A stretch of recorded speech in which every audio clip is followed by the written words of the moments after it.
second one. This is basically the same thing, but there's a slightly different.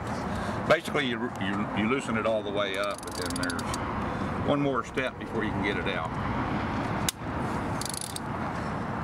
Because when you loosen this one, the whole cooler raises with it, so it's still sealed into it. Basically, the top O-ring causes it to seal in there. And I have found the easiest way to resolve this. Take this out, take off the swivel joint, but leave the extension. Go right down on top of the cooler. Not on the bolt. And pop it.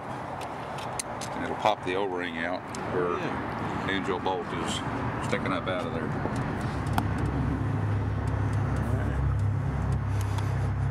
Smells like burning wood. That's the banjo bolt sticking right out of there. Yep. After you popped it. Yep. Alrighty.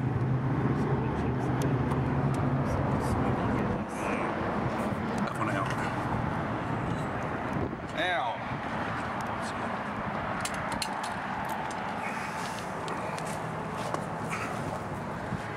Two bolts.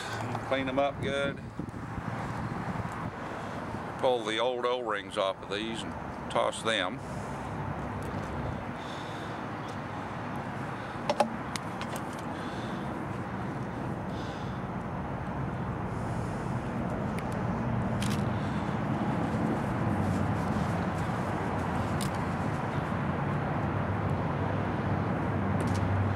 And the new ones that came with the Sonax adapters, notice the two of them are a little bit thicker and bigger. Those are the ones that go on the banjo bolt.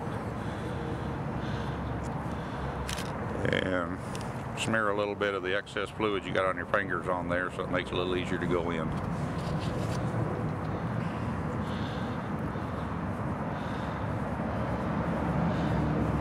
And those are ready for the adapters. But before we can put the adapters in, we've got to get the old cooler out of the way.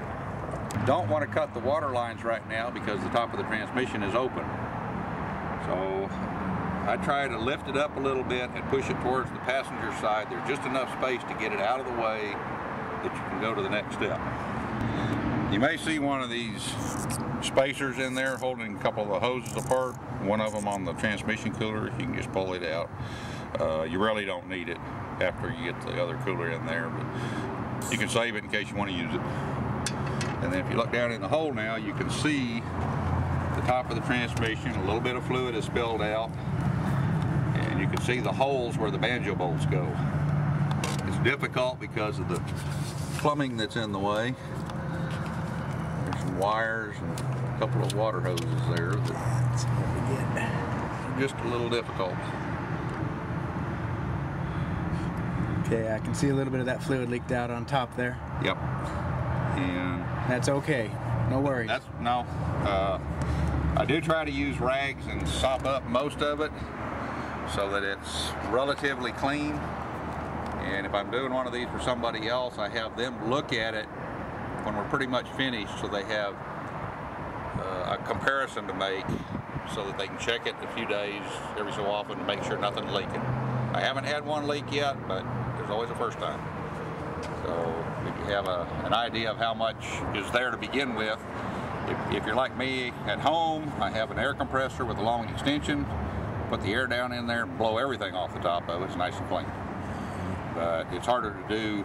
Just here, I just use rags and sop up as much as I can and try to get it pretty decent. Action!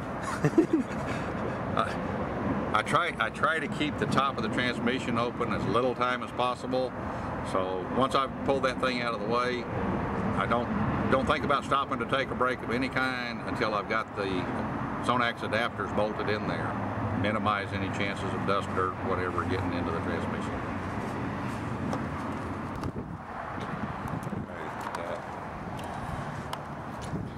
Try to put the back one in first with the nut on this side. The other one will be slightly in front of it with the nut on the other side. And it's the routing is independent with each vehicle because it depends on how the wires and hoses and everything that are in there are routed. I try to make sure the hose is not near any sharp corners. You don't want to make a bend over about 3 inches. But like that's the sharpest turn you want to make because it might kink. But other than that, it's just whatever will fit.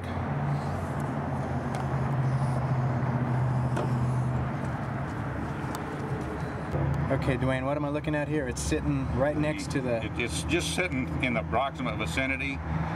And at this point, you can kind of double check where you threaded the hose through to make sure there's no hose clamp, corners on metal, sharp plastic, anything like that. Basically, you just have to do it by feel. You can't really see in there very well. These are the other 2 O-rings that come with the Sonax. These are the ones that go between the adapters and the top of the transmission. They just sit in a little groove on the transmission itself. I'm going to stick them down in there and we'll get a shot and show you what it looks like. Huh? Trying to get a good shot in there. All right. So what am I looking at here? I'm looking at the O-ring. That's the O-ring sitting in the little groove in the top of the transmission right next to the Sonax adapter. So that's the new O-ring right there. Right. The trick is to get the banjo bolt through the adapter, then through the O-ring, and then start it straight without seeing what you're doing. Right. There's no room in there to see. So it's pretty much all done by feel. I'm going to get the back one I usually have better luck with. The front one, occasionally I have to take 2 or 3 cigarette breaks just to calm myself down so I can get it done. We'll see how this one goes. All right, so in with the banjo bolt.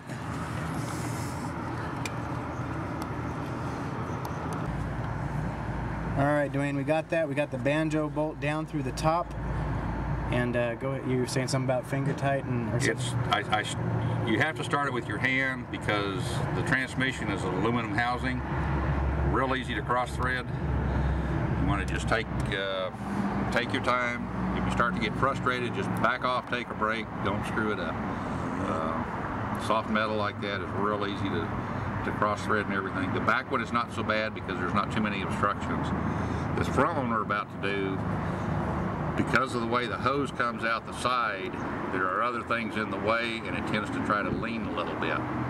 This is the one that can get frustrating. Worst case, it took me, well, best case, it took me 30 seconds to put one in, just kind of fell in. Worst case, it was almost 20 minutes before I managed to get everything lined up without trying to cross thread the bolt, all that.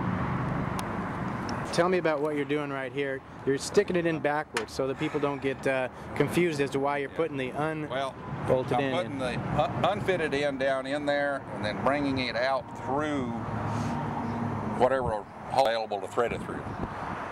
This front one I try to run underneath one that's already there in the back, because when they come to the cooler in the front, we prefer to have the back one at the top of the cooler. There's actually no required reason for it on this particular cooler because a sealed system, in a closed system. On a radiator, you normally tend to put inlet to the radiator at the top and outlet at the bottom in case it gets a little bit low. It'll always be able to pull out of the bottom.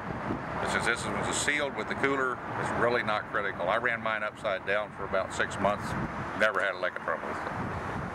We'll give it a shot.